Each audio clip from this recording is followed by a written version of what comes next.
2017 is almost over. What's good, Internet? My name is Attack Slug, and welcome to day 2 of my Game of the Year videos. This video is about physical retail releases. If you can walk into a store and buy a box and it has a disc or a cartridge inside, that will be on this very list. And as always, I'm just one dude in a bedroom making videos, which means I have not played everything this year. Believe me, I tried.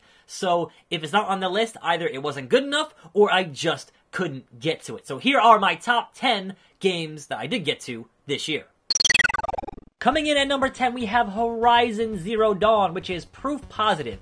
If you take a team that's making the same thing over and over and over and give them the creative freedom to make something different, and that team is already talented, they can make something even more amazing. And as someone who has been burned out on open world games for a long time, they certainly crafted an alluring world that I wanted to explore. I wanted to uncover the mysteries of Aloy. The combat was satisfying, the world looks amazing, and the people you talk to and the stories you learn as you're trudging through this post-apocalypse made it very satisfying to play.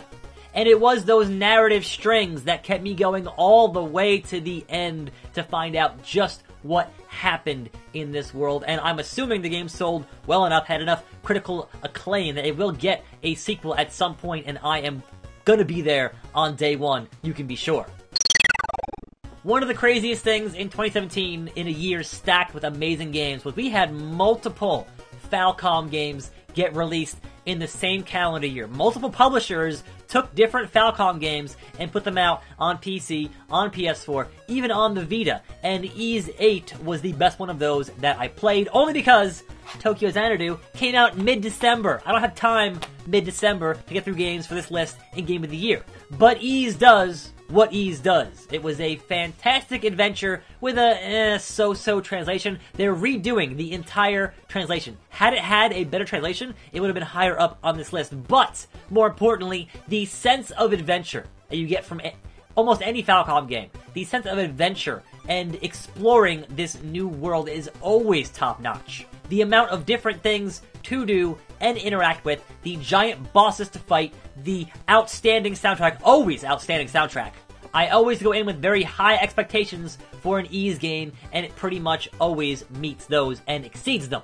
But if you have not played this one yet, I would say perhaps wait for that new translation to come out at some point. I would hope early or mid of next year. Pick it up on sale and enjoy it then. The gameplay is still going to be great. The gameplay is amazing, but it could use a little bit of spit shine on that actual dialogue stuff. And speaking of dialogue stuff, a game that is almost all dialogue, we have Danganronpa version 3. Not actually 3 because they ended up the original 2 games in the anime, but a fresh start for the series, so they're calling it version 3. This is a visual novel for the most part. It does have kind of minigame-ish type stuff. There is a world to wander around, but generally the whole thing is being told to you through text and voice, and it is top-notch as usual. The only reason this game is not higher on my list is because I'm like 20 hours in and I haven't finished it yet. So maybe the story at the end takes a turn and just ends up being not great to conclude with. But from what I've played thus far, it is exactly what I had wanted, and even further. This game has twists and turns that even I didn't see coming. Having played 1, 2, Ultra Despair Girls, watched the anime, even then, I'm like, wait, you just did what? You just did what? Yes, they did. And it's kind of hard to discuss specifics, because obviously, the story is the draw, and I don't want to spoil the story. That being said, if you aren't familiar, it's on Steam, and it's probably on sale right now on that Steam sale, so go check it out. Obviously, it's also on Vita, but it's 2017. Who owns a Vita? I will chalk this one up as my biggest surprise of the year. Mario plus Rabbids Kingdom Battle. A game mashing up the Super Mario universe with the Ubisoft Rabbids universe, and the actual gameplay plays like a light version of XCOM. And when all that was described originally, I'm like, that can't work. That can't be real. And not only was it real, it was glorious! It is not very often that Nintendo takes chances like this. This is a game that had a very specific core vision, and I think they executed on that vision extraordinarily well with the team at Ubisoft under the supervision of Nintendo, and Nintendo letting them kind of have more free reign than I would have expected from any other third party or second party or whatever working on a Nintendo franchise. They gave Mario a gun. For like the first time in history, Mario is a gun. He eats fire flower, he can throw fireballs. Why does he need a gun? Who knows? It's in here, and it's awesome. If you own a Switch, this game is a no-brainer. There are a couple of games in that first year of the library that you should own, and this is definitely one of them. Even as someone who doesn't like rabbids, in this game, they're alright, and that is an accomplishment in and of itself. When you start fresh with an original game, and then that game sells well, and then you have to make a sequel. That is one of the hardest things that you can do, and The Evil Within 2 manages to deliver on just about everything I would have wanted from a sequel to that game. They somehow managed to follow up on a storyline from that first game that was a little bit incoherent and kind of focus it down a little bit while taking the actual gameplay and widening it from those just creepy corridors into a more open world environment. And that open world environment, for me, actually was a lot more terrifying. As you're going through this creepy neighborhood, and behind any bush, behind any corner, could be more enemies, could be more creepy things, could be something out there that wants to eat your brains. This might be the creepiest town to walk around in since, I don't know, a little town called Silent Hill. I know some folks thought the story was perhaps a little bit too simplistic, but for me, that was alright. The gameplay is where it shined, the creepiness is where it shined, the survival horror element of it I really enjoyed a whole lot. And all I can say is, dear God, please let this team continue making survival horror games. The world needs more of those. But of course, the ending had a little bit of a teaser, a little bit of a cliffhanger at the very end, so perhaps we'll get a third one in a couple of years. But speaking of getting spooky, and speaking of sequels, the next in a long-running series, we had Resident Evil 7. And I will tell you, the only reason this game is this high on this list is because I played the entire thing in PlayStation VR. And honestly, it's really hard to go back to playing it on a screen once you've been playing it and you've been in that world. I actually went back and captured the footage for this thing you're watching right now, and it just wasn't the same. There's so much you're missing from being able to just turn your head to look around and get creeped out. But leave it to Capcom to once again reinvent the Resident Evil franchise, this time in the first person. I thought it was an excellent addition to the franchise. I am now super hyped for whatever they want to do for Resident Evil 8. I am obviously still hyped for that Resident Evil 2 remake at some point, because after 6, I was just so burned out on that particular style of Resident Evil. So having this come out and having this be this fresh, I am definitely on board for the next thing that Capcom wants to do. And dear God, make sure it's in VR, because I need more of that. Persona 5, the only game I spent about 100 hours on this year. Persona 5, the most stylish game of the year. Persona 5, the best soundtrack of the year. Persona 5, not as good as Persona 4, but still really good. Because honestly, when it comes to Persona 4, what really is that good? I feel like they're only gonna live in the shadow of Persona 4 until they can finally make something better than that, but that game was just kind of a right place, right time, right cast of characters type deal, that it's gonna be really hard to ever get past that. And we waited oh so long for it to finally get released. So many delays from the original release of fall of 2015, yeah, okay, sure. Nevertheless, Persona 5, the best Japanese RPG, the best turn-based RPG that I played this year. But be warned, if you want to get into it, it's gonna take you a while, and you'll never see it coming. Here's some controversy of my top 3 this year. My top 3 this year, I've been kind of shuffling over and over and over to try to figure out exactly what's gonna stand where as the best games of the year. And Zelda, I know a lot of publications, a lot of websites, a lot of people are going to say Zelda is their top game of the year, and I like Zelda a whole lot. I spent 50 hours plus in Zelda. I'm playing the DLC for Zelda right now. It's really good, but it just didn't quite get there for a couple of things. Number one, Nintendo this year is like, alright, big. Everything big. Mario and Zelda, big.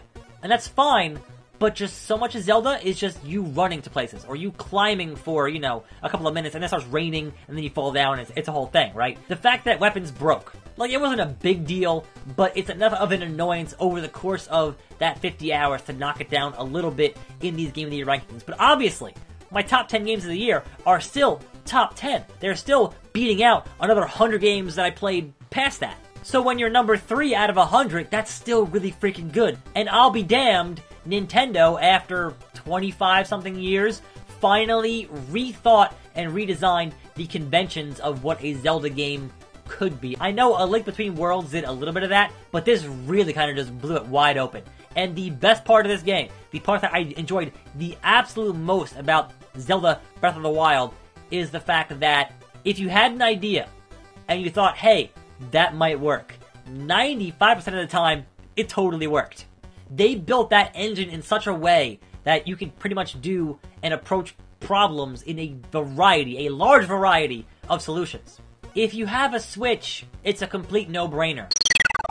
And number 2 is a 0, and that is Yakuza 0, the prequel to a long-running franchise, and I would hope a lot of folks' first introduction to just how awesome these games have been forever. I feel like they've been under the radar for so long, and this year just had the right timing, the right marketing, and the right game for folks to go, wait, where has this been? Where have I been? Yakuza is great. You've got a compelling story, you've got great characters, you've got a bunch of different side missions, you've got a bunch of different variety of things to do within the world, and it just all comes together in an amazing package. If you want to run real estate, great. If you want to go bowling, great. If you want to go fishing, great. If you want to play old school Sega arcade games, great, because it's all in there. Feel free to explore, or if you just want to play that awesome story, there you go. So if you felt like you were left out when they finally released Yakuza 5 a couple years back, and you were like, well, it's part 5 in a long-running, overarching story between these games, and I kind of feel lost, well, here you go, Yakuza 0, what happened before the one, and then they put out the remaster of the first game called Yakuza Kiwami. And that should hopefully, somewhat, get you ready for Yakuza 6 coming out next year. All in all, you can't go wrong with the bang for your buck, the punches to the faces, the yen flying everywhere. It's awesome. There are very few game series that are as consistently great as Yakuza, and I'm just thrilled that a wider audience is finally realizing that and catching on. It's a me, a number 1. It's a me, Super Mario Odyssey again. My debate internally on these top 3. We're always going to be the top 3 one way or another, but which one was going to eke it out and get that top spot? And the way I think of it, right? The way that my thought process went is that from the beginning of Mario Odyssey until you beat that last boss, never mind the post game, just beginning to last boss was the best stretch of gaming, the most joy I got from any video game this year. Just smile ear to ear the whole time. The imagination, the pure video game of this video game. You boil down the essence of a video game and you have Mario Odyssey. The story, sure, whatever. You're playing a new 3D Mario game in 2017. The first real 3D game since Galaxy 2, which was a long time ago. I know, 3D Land and 3D World, those were good. But when you consider 3D Mario games, you got 64, you got Sunshine, you got Galaxy 1 and 2, and then now you have Odyssey. And much like Zelda, Nintendo kind of took that, alright, let's just give you all of the Mario. Let's just go all the way out, give you 900 moons to collect, which honestly is too much. But again, it's that start the game to the ending credits, that bit of gameplay was the best gameplay I've played all year. The variety and the quality in that variety is just unmatched. So I don't know how many more years until the next proper 3D Mario game. I don't know if Odyssey gets a sequel much like Galaxy did. Who knows, but I'm down for whatever it will be, whenever it will be, whatever system it will be on, I will be there. Because Nintendo proves, again and again and again, that no matter how backwards they are when it comes to the internet, no matter how backwards they are when it comes to dealing with people on YouTube like me, no matter how bizarre their business decisions can be from time to time, they still make top-notch, high-quality video games for people who love to play video games. And honestly, that's the only reason anyone still gives them the benefit of the doubt on a lot of that other stuff. It's like, yeah, well, but the games are still great, so cool. Mario Odyssey is like a love letter to the Mario franchise. There's so many just obscure references, throwbacks, and just also pushing you just into the future of what Mario can be and could be. It is undeniably, if you own a Switch, and I've heard it's sold like 5 million, and there are only 10 million Switches, so if you have a Switch, you probably already have it, but if you somehow have a Switch and you don't have Mario Odyssey, what are you doing? If you love video games and you don't have Mario Odyssey, what are you doing? The only other thing I could possibly ask of Nintendo is, where is my single-player Waluigi game? Come on now. So there you go with retail games, my top 10 retail physical games of 2017. It has been an amazing year.